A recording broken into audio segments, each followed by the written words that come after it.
Hello and welcome. My name is Peace Mitchell and I'm co-founder of Women Changing the World Press. Before we begin today, I would like to acknowledge the traditional owners of the land that I live and work on, the people of Mamu country in North Queensland. And I'd also like to acknowledge traditional owners and elders past and present right across Australia and the Torres Strait. So today I'm very excited to be launching our new book, Authenticity and Action. And to celebrate, I've invited one of my fabulous co-authors to come and join me, Karen Weaver. Please join me on stage, Karen. Hello, Peace. How you going? I'm good, Karen. So before we begin, I'd love you to take a moment to introduce yourself and tell us a bit about you and the work you do for people who haven't met you before. Oh, awesome. It's so nice to meet everyone. And we've been on this joyride for a while. My name is Karen Weaver. I am an author, publisher, and life philosopher. I am delighted to be part of Authenticity and Action. It is my 45th anthology that I have been part of. I love being part of anthologies. I'm also a publisher to many as well. There's a few of our books beside me, which is just so magical. I show up for the power of story every single day, and I do a lot of speaking. I hang out at castles because I host writers' retreats there. And I just love the collective and the community. I'm all about collaboration. There is no room for competition in my world. So yes, that's a bit about me. I love that, Karen. So incredible. And your 45th anthology, that is a lot of stories that you've told over the time. So congratulations. And I write differently and everyone gets a different story. So it just goes to show we have a lot of stories that we can tap into in our lives and lived experiences that are teachable moments for others to learn from. Yes, we certainly do. Now, your chapter for Authenticity and Action was titled The Heart of a Purpose-Driven Life. Can you tell us why you chose this title for your chapter? Oh, it's because I do everything through love. Love is the super fuel of all success, and I lead with love in everything that I do. Quite often it shows up as, people would look at it and go like, that's totally irrational, and it will look like that.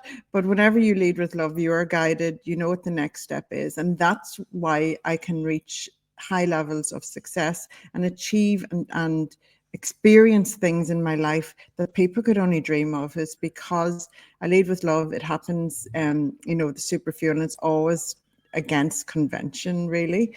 So I action, love in my life very passionately. So I just wanted to share that. And hopefully someone reading my chapter will get something that's of value to them, that they can go, aha, that's me. And it's okay that I'm showing up this way, and they can get some value from it. Yes, I love that. I love that. In your chapter, you say, the greatest power we have is the ability to stand in our truth, show up fully as we are, and to take action from a place of deep alignment. And alignment's a theme that comes through in your chapter. Can you tell us more about this? There's nothing like being in flow, is there? Flow is what many people don't actually get to experience in life. There's nothing like being aligned with your, with what you're working towards, being really clear on that, and your actions aligning with that dream, that desire, whatever you want to call it, goal, intention. I call it the miracle of intent. But whenever you are aligned, you feel this flow. Everything starts to go right. You've got like the Midas touch, just everything, opportunities come, inspired thoughts come, all of these things, because you are aligned. All of you energetically is aligned with, and you're taking action towards that every single day and making decisions through that. I talk about the power of knowing a lot, because when you know how to know, you can make decisions with unwavering confidence that they are the very next step on your journey. And in business, that is such a powerful resource to be able to tap into. It's an intuitive resource. I think it's taken for granted too much, but I flowed through it all of my life, even through the adversities, because as leaders, we're throwing curveballs to learn more so we can teach more, I believe. So that's how I show up, and for the action that we can take. authentically. There we go. Got the title in there, Peace. Yes, you certainly did. In this chapter, you also talk about the power of themed years, and you talk about the 7-year commitment that you made. And I love that I've been part of your journey for many, many years now, and that I got to be a bit of a part of that 7-year journey as well. So can you tell us a bit more about the power of themed years? Yes. This was accidental. Like a lot of things are in my life, I'm an accidental publisher because my studies are in humanities, not in publishing. But I am humanity means story, means the power of it to connect, heal, ignite, all of those wonderful things. So I was called to write a book called Mindful Magic because I just love life magic. Life magic mastery to me is because it makes you feel alive, it makes you feel happy, it makes you feel all of the wonderful feels whilst also achieving wonderful things. And people now gravitate to that. The right people gravitate to that in your life.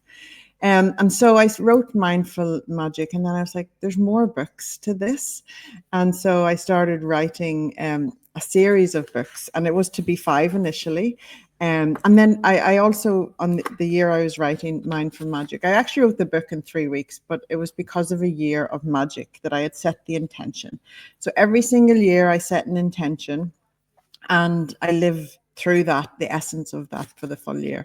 And the magic year was just so awesome and fun and just magical, and all these things would turn up that you're going, wow. You're going like, oh my God, you're in awe of what can happen when you see life through a different lens. And magic is a perspective. It is just seeing things differently. It's embracing things wholeheartedly, and it's just believing that good things will come to you if you believe in them and having belief in yourself. So then the next year, I done a year of knowing, which really was tapping into the energy of that. And I actually every book that I wrote, I invited contributors into it, and the wonderful Elizabeth Gilbert is part of our book, The Power of Knowing, as is many other amazing people. There's 5 in each book.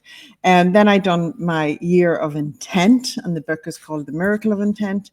And that year was my $1 million year. Would you believe it? So I went through a magical year of being mindful. I went through a year of knowing, so just having unwavering knowing that where I was going, setting the foundation for my year of intent. And everything just flowed as if everything just aligned, which was just beautiful. And then, and peace is part of that book, The Miracle of Intent. We've got a beautiful photograph of us together in Crum Castle with celebrating that book. I love it.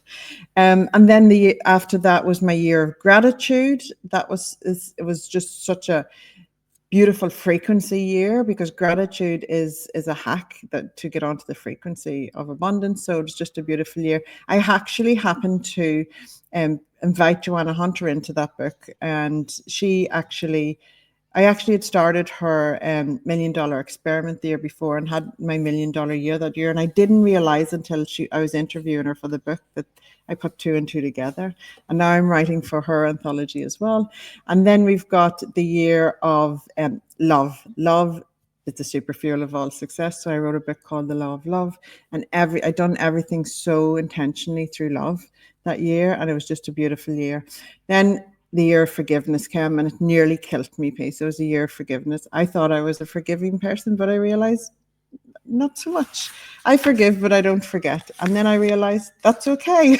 And it took me a whole year to realize that. But forgiveness is such a big part of the mastery of self, and because the things can hold us back in the past. And when we release that, whenever we release the hold that has on us, and we forgive and move on through for ourselves and forgive wholeheartedly, and it lets go of that holding back, and you're able to then propel forward.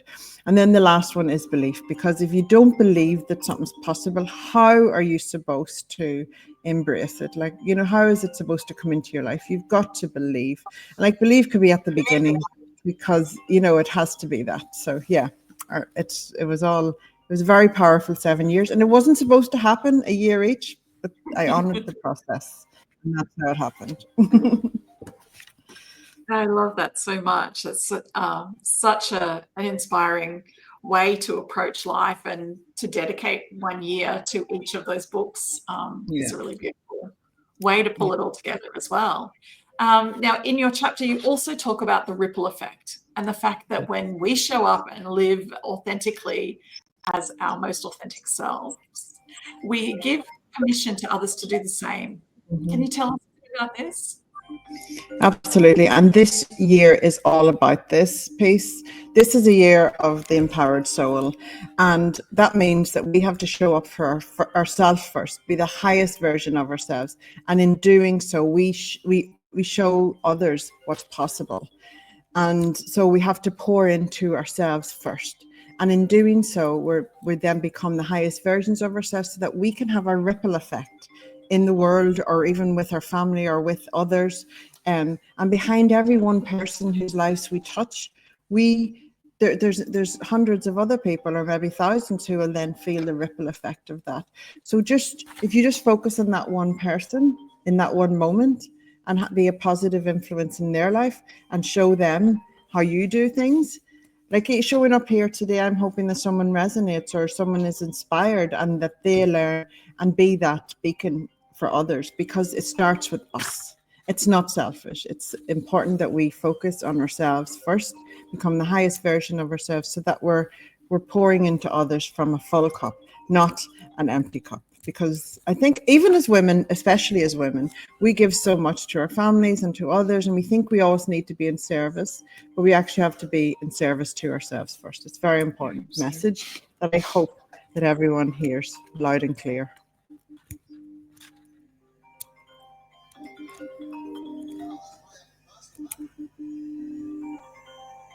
As you can hear, my mindful moment. There's another tip. My mindful moment alarm is going off in the background.